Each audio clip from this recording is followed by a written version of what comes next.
are back, Livin Large with Chef Hunter Lee. Hunter, so glad to be cooking with you again. I'm glad to have you back in the kitchen. I love that turkey salad last week. It was delicious. Excellent, I ate on it for days. Great.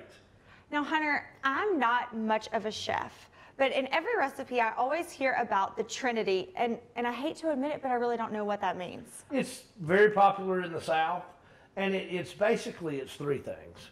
It's celery, bell pepper, and onion. Celery, bell pepper, and onion. And you will hear a lot of people in the South, especially in South Louisiana, also talk about the Trinity and the Pope.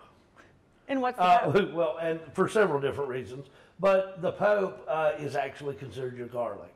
Okay. That would go in afterwards because garlic, it cooks down and gets fragrant a lot quicker than the other vegetables. So the Trinity and the Pope. We're getting religious on this Monday morning. We are. And of course, obviously, it originated in South Louisiana, Catholic area. But it's your celery, your bell pepper, your onion, and then the Pope, they dubbed it later, which is the garlic. And how do you put them all together? You chop them up. They're the basis for a lot of Southern recipes, even a lot of recipes that aren't so Southern. When you saute them down, like for instance gumbo, which I think one of our shows we're going to talk about roux. I hope so. Once you make your roux, they're the first things that go in, and you saute them down, and it just gives your basis a flavor. It's your starting point to an extent. Now, like I said, I am not a chef, so how would you chop these up? How fine would you get with them, or is that just a matter of taste? It's honestly, to a lot of things, it's a matter of taste. Certain recipes call for like minced or really, really chopped up. My gumbo and all, I do it a little bit larger because you cook gumbo so long, and it's one of those things, the longer you cook it, the better it tastes. And so you can do larger, and it gives it a little more substance. Now, Hunter, about how many of your recipes include the Trinity? A good majority of them. A good majority. One of my specialties is traditional Louisiana food, Southern comfort food. And when you start comparing the two of those, I would almost say half, probably.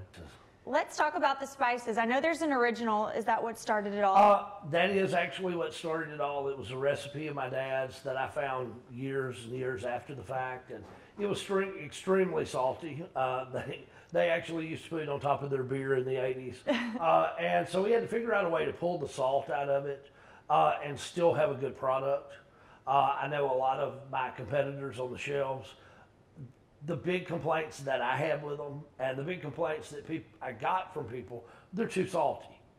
And then their low sodium didn't have enough flavor. Mm-hmm. So we started, and I finally got the original exactly the way we wanted. And it did well. People responded, they liked it.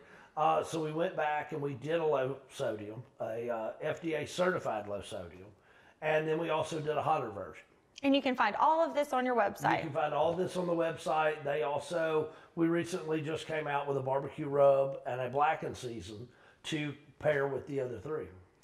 Well, now, Hunter, let's get back to the Trinity and start chopping. Okay. You want to do the chopping? Now, we'll keep all of our fingers today. Yeah, we'll keep our fingers. That's week 3 or 4. Maybe you can let me start chopping. Not on week 2. And so you just kind of eyeball it. I do. And a lot of times, again, like I said, depending on the recipe, you may want to do it smaller. I'm actually preparing all this for gumbo later. Okay. And so I like bigger slices. I do too. It kind of gives it more of a chunk to me. It does, more of a crunch. and again, your gumbo cooks so long that it cooks this stuff down. So if you do it too small, you don't even know it's in there. Mm-hmm. So it does make a difference in what you're cooking. It's perfect gumbo weather too. January is always the best month for gumbo.